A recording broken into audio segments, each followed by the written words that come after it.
السلام عليكم، يعطيكم العافية. معكم موسى حماد من قناة الطب العربي بالأعشاب والزيوت. أهلا وسهلا بكم. اليوم راح نعمل وصفة كثير ممتازة للسعال والتهاب الحلق، وهي عبارة عن ملعقة صغيرة من القرنفل المطحون، وملعقة كبيرة من الحليب، وكأس ماء فاتر. ونقوم بوضع الحليب والقرنفل في الماء الفاتر،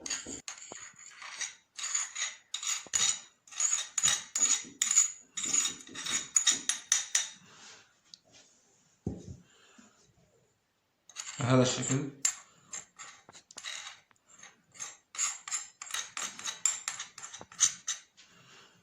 نقوم بتحريك إذا بتوصل جيدا.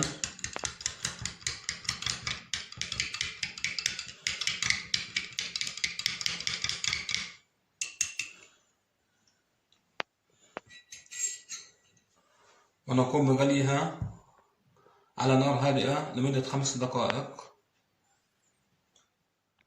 أصبحت الوصفة جاهزة بعد غليها 5 دقائق. ونقوم بتصفية هذه الوصفة بهذا الشكل في وعاء زجاجي.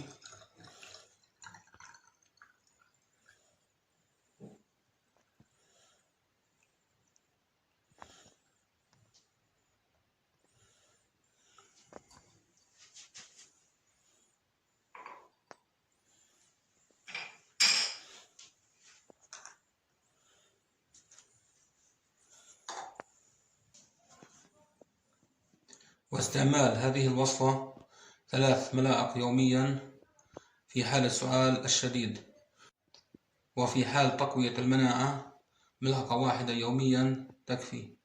ودمتم سالمين. لا تنسوا الاعجاب بالفيديو والاشتراك في القناة.